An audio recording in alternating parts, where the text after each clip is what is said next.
હાલો friends, આજે આપણે બનાવીશું નવી રીતના ફિંગર ચિપ્સ. ફક્ત 15 થી 20 મિનિટમાં બનીને તૈયાર થઈ જાય છે. એકદમ કુરકુરી અને નવી રીતના.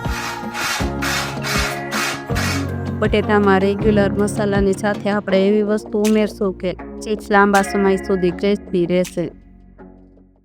વજનમાં મેં 300 ગ્રામ જેટલા બટેટા લીધા છે. બટેટાના આ માપથી આપણે થાળી ભરાઈને એટલી ચિપ્સ બનીને તૈયાર થશે.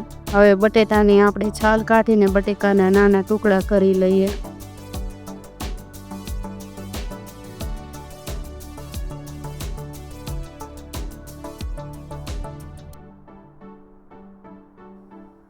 તો અહીંયા મેં બધાય બટેટાની છાલ કાઢીને નાના ટુકડા કરી લીધેલા છે.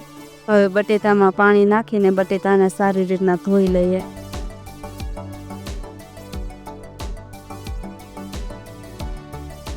હવે આ બટેકા મેં ધોઈ લીધા છે. હવે આમાંથી બધું પાણી કાઢી લઈએ. હવે બટેકાને બાફવા માટે આપણે ગેસ ઉપર એક પેન રાખી દીધું છે. તેમાં બટેટા ડૂબે એટલું પાણી નાખવાનું છે. પાણીને હવે ગરમ થવા દઈશું.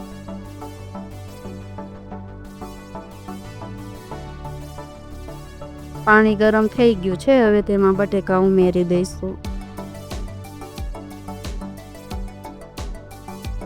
હવે બટેકામાં થોડુંક મીઠું નાખી અને મિક્સ કરી લઈશું.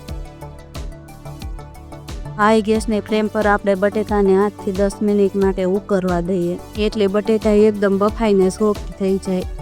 તો લગભગ 9 થી 10 મિનિટ જેટલો સમય થઈ ગયો છે.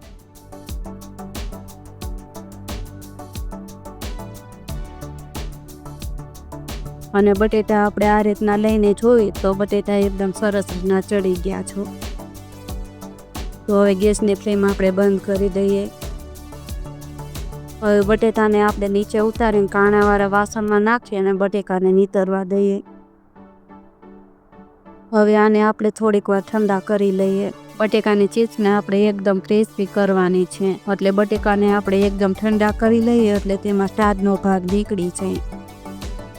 અને હવે આ ચિપ્સને આપણે ક્રિસ્પી તૈયાર કરવાની છે. એક વાટકી મેં અહીંયા બટેટા પૌવા બનાવતા હોય તે એક પૌવા લીધેલા છે. પૌવાને હવે મિક્સરના જારમાં એડ કરી દઈશું. અને તેમાં કોઈ પણ વસ્તુ એડ કર્યા વગર પૌવાનો ફાઇન પાવડર તૈયાર કરી લઈએ. આ આપણો પૌવાનો પાવડર બનીને તૈયાર થઈ ગયો છે. તો આ બટેકા આપણા એકદમ ઠંડા થઈ અને કોરા થઈ ગયા છે. હવે બટેકાને આપણે મોટા વાસણમાં એડ કરી દઈએ. પછી આપણે બટેકાને મેસરથી મેશ કરી લઈશું.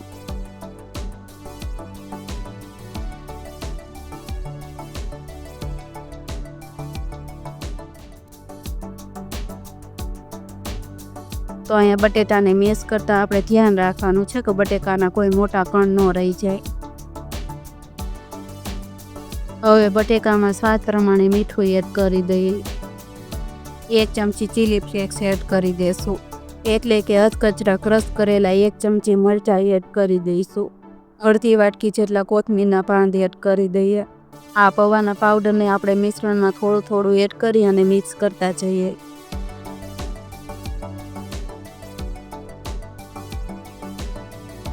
એક સાથે બધા પૌવાના પાવડરને એડ નથી કરવાનો. નહીંતર મિક્સર ડ્રાય થવાના બદલે એકદમ છૂટું છૂટું થઈ જશે. અહીંયા પૌવાના પાવડરની જગ્યાએ તમે કોર્નફ્લોરનો પણ ઉપયોગ કરી શકો છો. પણ પૌવાના પાવડરથી વધુ સારું રિઝલ્ટ આવશે. તો મિશ્રણને આ રીતના ભેગું કરી અને આપણે લોટ બાંધી લીધો છે. આ રીતના લોટ બાંધવા માટે મારે પૌવા પાવડરની 1 વાટકી જરૂર પડી છે. હવે આ તૈયાર કરેલા ફિંગર ચિપ્સના લોટને આપણે જરાય રેસ્ટ નથી આપવાનો. હવે લોટના આપણે 2 ભાગ કરી લઈશું. તેમાંથી એક ભાગ ઢાંકીને રાખી દઈશું અને બીજો ભાગને આપણે વણવા માટે લઈ લઈશું.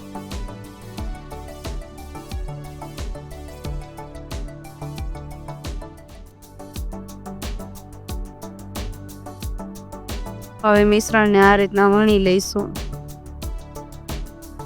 મિશ્રણને વણતી વખતે મિશ્રણ થોડું કિનારીએથી ફાટી જાય છે. તો મિશ્રણની કિનારી આ રીતના હાથેથી ભેગું કરતું જવાનું અને વણતું જવાનું.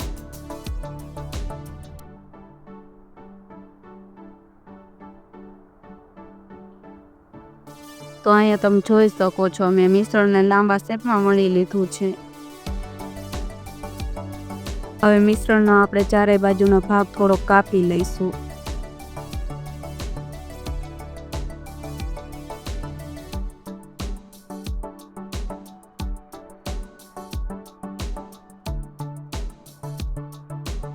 અને ચિપ્સને આપણે લાંબી કાપી લઈશું.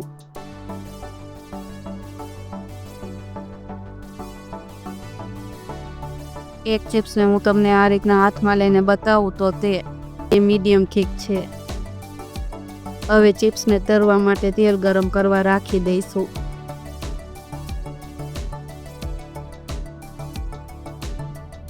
તો આ ચિપ્સને તળવા માટેનું તેલ ગરમ થઈ ગયું છે અને હવે ચિપ્સને તળવા માટે ચિપ્સને તેલમાં એડ કરી દઈએ.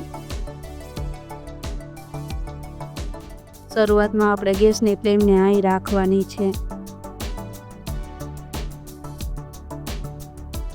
તો અહીંયા મેં કઢાઈમાં સમાય એટલી ચિપ્સ એડ કરી દીધી છે. શરૂઆતમાં આપણે ચિપ્સને પલટાવવાની ઉતાવળ નથી કરવાની, ચિપ્સ તૂટી જશે. લગભગ 1 મિનિટ જેટલો સમય થઈ ગયો છે. હવે ચિપ્સને આપણે પલટાવી દઈએ અને ગેસની ફ્લેમને આપણે મીડિયમ કરી દઈએ એટલે અંદર સુધી ચિપ્સ સારી રીતના તળાઈ જાય.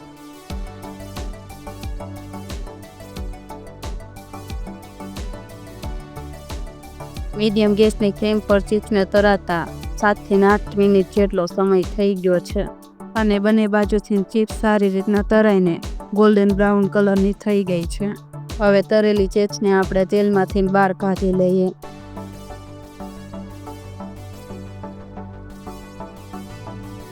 તો તૈયાર છે આપણે ફિંગર ચિપ્સ. જો રેસીપી સારી લાગી હોય તો વિડીયોને લાઈક કરજો અને વધારેમાં વધારે શેર કરજો અને ચેનલને સબસ્ક્રાઈબ કરીને બેલ આઇકનનું બટન દબાવી દેજો. ફરી મળીએ એક નવા વિડીયો સાથે.